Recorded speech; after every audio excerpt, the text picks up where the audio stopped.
అందరికీ నమస్కారం అండి.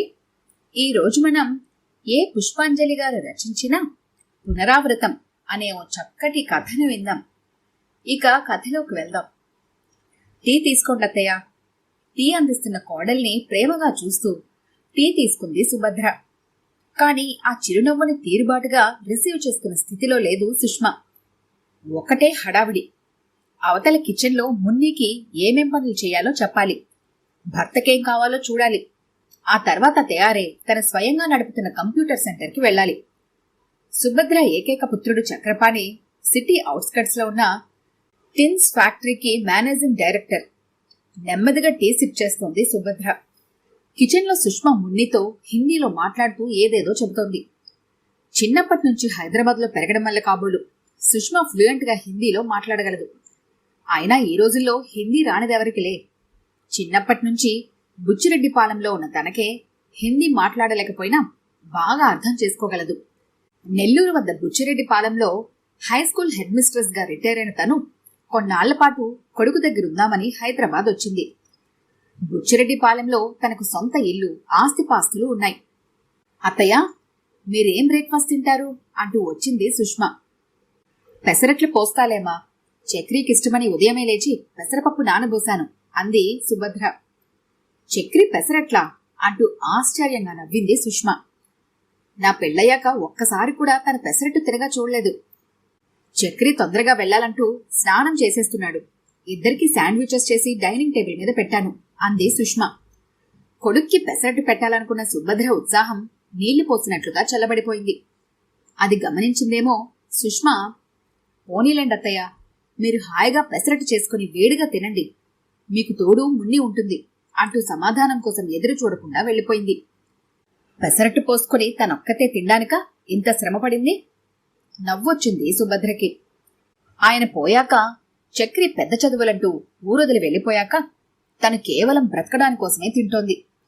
తినడంలో సంతోషం అనుభవించడానికి కాదు. కాసేపటి తర్వాత లేచి డైనింగ్ రూంలోకి వెళ్లిన ఆమెకు శాండ్విచ్ తినేసి చెయ్యి కడుక్కుంటున్న చక్రి కనిపించాడు. లేచావా అమ్మా అన్నాడు నవ్వుతూ. అంతలోనే Sushma blue T shirt, black jeans వేసుకుని హ్యాండ్ బ్యాగ్ తగిలించుకుని కారు తాళాలు పట్టుకుని రూంలోంచి వచ్చింది. ఎడమ చేత్తో శాండ్విచ్ అందుకొని తింటూ కిచెన్లోకి వెళ్లి మున్నీకి ఫైనల్ ఇన్స్ట్రక్షన్స్ ఇస్తోంది.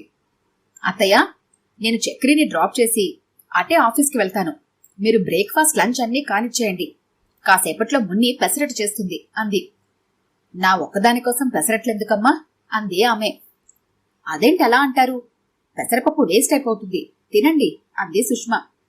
కాసేపటికి చక్కెరి సుష్మా ఆమెకి బై బై చెప్పి వెళ్లిపోయారు. సుష్మా కార్ స్టార్ట్ చేసి స్లోగా రివర్స్ చేసి కాంపౌండ్ దాటించినంత వరకు చూసిందామె.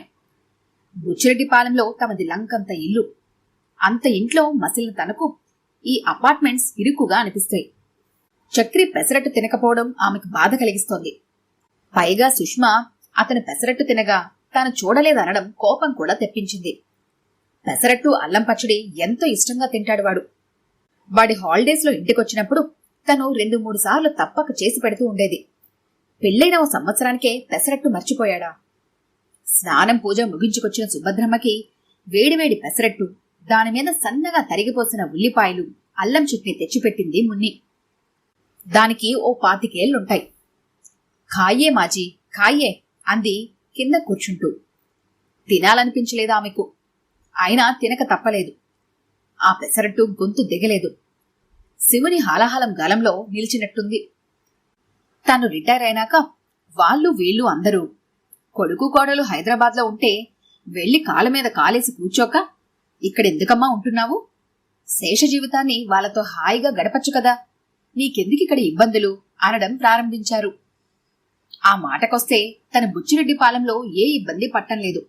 పెద్ద ఇల్లు, చుట్టూ కొబ్బరికాయల చెట్లు, కరివేపాకు, మునగలాంటి అత్యవసరమైన చెట్లతో నిండిన పెరడు, రిటైర్ అయిన స్కూల్ టీచర్లు రావడం పోవడం, ఇతర స్కూల్స్ వాళ్ళు ఫంక్షన్స్ కి పిలవడం, 2-3 స్నేహితులు, వాళ్ళంతా ఫ్యామిలీస్తో రాకపోకలు, అప్పుడప్పుడు తన వైపు బంధువుల రాకలు. వీటన్నింటితో టైంపాస్ కి ఎలాంటి లోటు లేదు. ఇంటి వెనక 2 రూముల్లో తననే ఎన్నో సంవత్సరాలుగా కనిపెట్టుకుని జీవిస్తున్న తిరుపతి, మంగమ్మ తన కనుసన్నల్లోనే మెలుగుతూ ఉంటారు. కొడుకు కోడలు మాటిమాటికి ఫోన్ చేసి రమ్మని పిలవటంతో ఆమె ఓ 15 రోజుల క్రితం హైదరాబాద్ చేరింది. కొడుక్కి అవి ఇవి చేసిపెట్టి అతడు తింటుంటే చూడాలని ఉంటుందామెకు. కాని ఒక తిండి విషయంలోనే కాక ఇంకా అనేక విషయాల్లో కోడలు తనతో విభేదిస్తుండడం, తన అభిప్రాయం ప్రకారం ఏమీ జరగకపోవడం, పైగా కొడుకి విషయానికేమీ ప్రాధాన్యత ఇవ్వకపోవడం ఆమె హృదయాన్ని గాయపరుస్తోంది. చక్రి ఇష్టాయిష్టాలు, అభిరుచులు బాగా తెలిసినవారు తనకన్నా ఎవరు ఉండరనే తను అనుకుంటుంటే అసలు చక్రి గురించి పూర్తిగా అన్నీ ఆమెకే తెలుసునన్న అభిప్రాయంతో ప్రవర్తిస్తోంది కోడలు. ఇవాళ పెసరట్ల విషయంలో జరిగిందే మొన్న బెండకాయ పెరుగు పులుసు విషయంలో, అంతకుముందు టమాటా బాత్ విషయంలో కూడా జరిగాయి. కొడుకు కోడలు వచ్చే లోపల రాత్రి భోజనానికని చక్రికి ఇష్టమని బెండకాయ పెరుగు పులుసు చేస్తే సుష్మా దాని వంక పరిశీలనగా చూస్తూ, దీన్ని చక్రి తింటాడని నేను అనుకోనత్తయ్య అంది. తను తెల్లబోయి, ఎందుకమ్మా అని అడిగింది. ఇది పుల్లగా ఉందండి, చక్రి 2 రోజుల నుంచి అసిడిటీతో బాధపడుతున్నాడు అంది సుష్మా. గిన్నెడు కమ్మటి పులుసు రెండో నాడు మున్నికిచ్చేశారు. ఇలా ఆలోచిస్తుండగా శనివారం కాబట్టి కొడుకు కోడలు ఇవాళ తొందరగా వస్తారన్న విషయం గుర్తుకొచ్చింది ఆమెకు. సాయంత్రం చక్రి, అమ్మా రెడీకా, అలా బయట తిరిగొద్దాం అన్నాడు. ట్యాంక్ బండ మీదకి అటూ ఇటూ కారులో చక్కర్లు కొట్టి ఇందిరా పార్కు చేరారు. ఇంతసేపు సుష్మా జోరిగిలా చక్రి చెవులు ఏదేదో వాగుతూనే ఉంది. ఏమిటో కంప్యూటర్ల గొడవలు, తనకేం తెలుస్తాయి? ఆమె చెప్పేది ఓపిగ్గా వింటూ ఆమె సందేహాలకి సమాధానాలిస్తున్నాడు చక్రి. భోజనం టైంకి ఒక 3 స్టార్ హోటల్కు తీసుకువెళ్లారు. ఓ మూల మస్క చీకట్లో కూర్చున్నారు. ఇక్కడ బ్యాంబూ ఘాట్ సూప్ ఫేమస్ అత్తయ్య, ఫారినర్స్ కూడా ఈ సూప్ తాగడానికి ఇక్కడికొస్తారు అంది సుష్మా. కాబట్టి ఆ సూప్ కి ఆర్డర్ ఇచ్చారు. చక్రి, ఓసారి రుచి చూడమ్మా అన్నాడు. కాసేపటికి పెద్ద బౌల్స్ లో హాట్ సూప్ వచ్చింది. మనం ఒళ్ళు బాగాలేనప్పుడు చేసుకునే బార్లీ జావా లేకపోతే సగ్గుబియ్యం గంజికే ఈ పేరు పెట్టి వెదురుకాడలు కొన్ని అందులో పడేశారు అనుకుంది సుభద్ర. ఓ, సూప్ ఈజ్ ఎక్సలెంట్ అంటూ ఆ సూప్ గ్రోలింది సుష్మా. అలా ఆ సూప్ తాగడానికో అర్ధగంట పట్టింది. అది తాగేసరికి సుభద్ర కడుపు నిండిపోవడమే కాదు, చివర్లో వాంతవుతుందని భయపడ్డాదేమో. మళ్ళా మెను చూసి పావుబాజీ తిందాం చక్రి, చాలా రోజులైంది అంది సుష్మా. ఇక నాకేమీ వద్దురా అంది సుభద్ర. అయ్యో అదేంటత్తయ్యా? సూప్ అపెటిట్ స్టిమ్యులెంట్, కాసేపటికి మీకు మహా ఆకలవుతుంది అంది సుష్మా. పావుబాజీ వచ్చేలోగా ఆ సూప్ నిజంగానే హరించుకుపోయింది. మెత్తటి బ్రెడ్నే పావు అంటున్నారు, దానికి ఏదో కూర లాంటిదిచ్చారు. మసక చీకట్లో అదేంటో కనబడలేదు, రుచి బావుందనిపిస్తోంది. అదే పూర్తయ్యాక ఫ్రైడ్ రైస్, దానికి సైడ్ డిష్ గా రోగాన్ జోష్ ఆర్డర్ చేసింది సుష్మా. ఫ్రైడ్ రైస్ తెలుసు, కాని ఆ రెండోదేంటో అని భయపడసాగింది సుభద్ర. కాని తెచ్చాక కాస్త రుచి చూడగానే తెలిసింది అది చిక్కటి మసాలా గల మటన్ కర్రీ అని. శనివారం అనుకోకుండా దాన్ని తిన్నందుకు బాధపడుతూ, వచ్చే వారంలో 2 రాత్రులు ఉపవాసం ఉంటాను స్వామి అని మొక్కుకుంది సుభద్ర. ఏమ్మా డల్గా ఉన్నావు అన్నాడు లిఫ్ట్ లో చక్రి. ఏం లేదు నాయనా అంది ఆమె. దాదాపు 700 అయినట్లుంది బిల్లు. అమ్మో, అసలు ఈ జీవితమే ఆమెకి బోరుగా ఉంది. ఏమిటని అడిగితే ఏం చెబుతుంది? ఏమిటో ఈ సిటీ జీవితం. బ్రెడ్లో కూరగాయలు కుక్కి బెర్జర్లు పేరు పెట్టి అమ్ముతూ బోల్డని డబ్బులు గుంజుతున్నారు.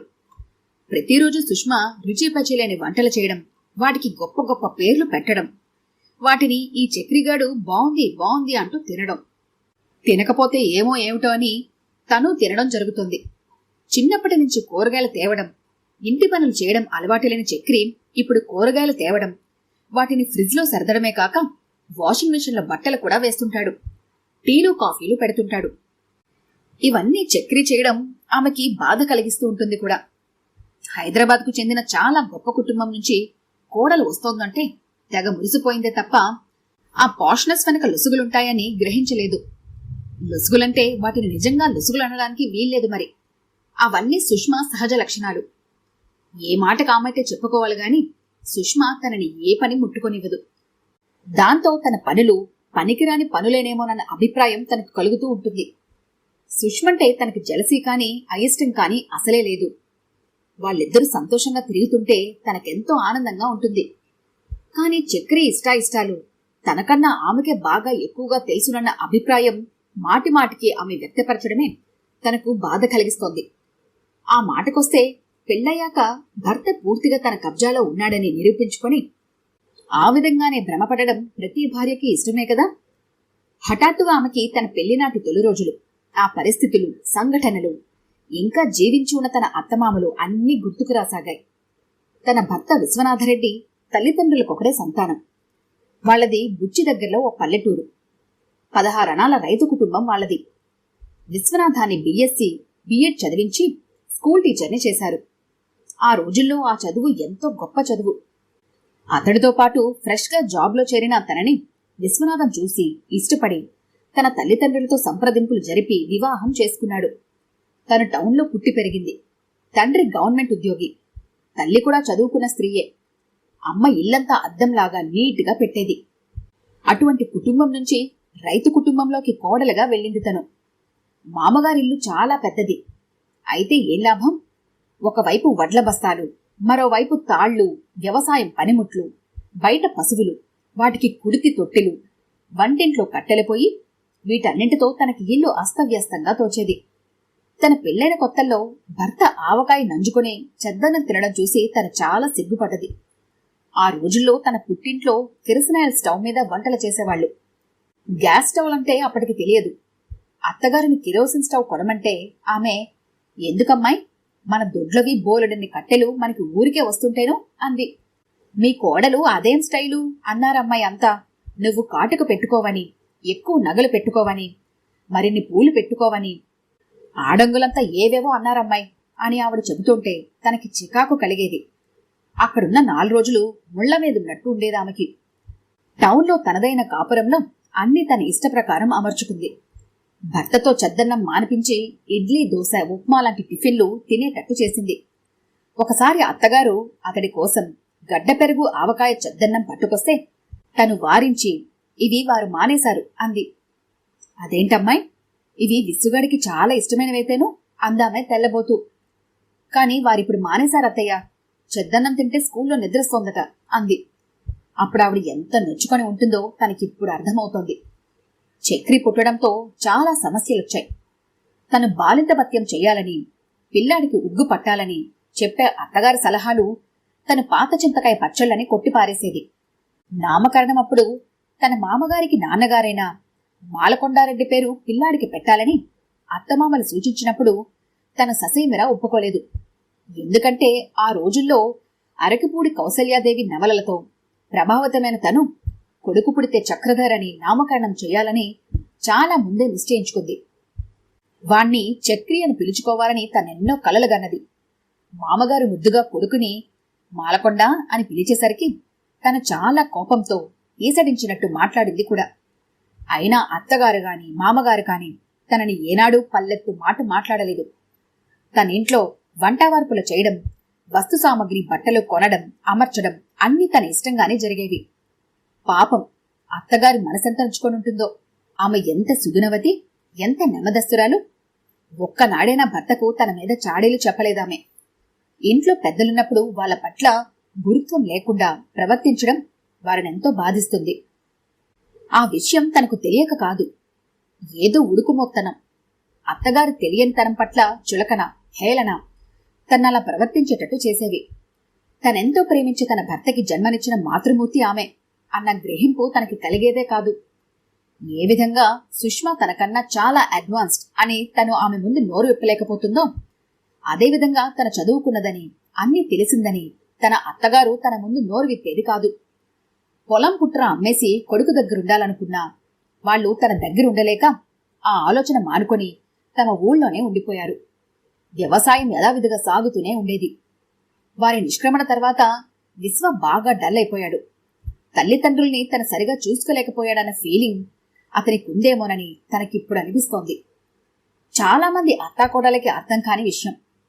తామిద్దరి మధ్య సయోధ్య లేనప్పుడు మధ్య నలిగేది ఇంట్లో మగవాడని, అటువంటి పరిస్థితుల్లో అతనికి మనశ్శాంతి ఉండదని, ఉన్నట్టు కనిపిస్తే అతను నటిస్తున్నాడు అని.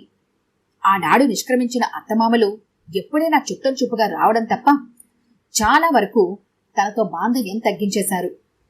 వాళ్ల మనసులెంత గాయపడి ఉంటాయో. అంతలోనే చక్రి 10 ఏళ్లవాడుగా ఉన్నప్పుడు విశ్వం గుండెపోటుతో మరణించాడు.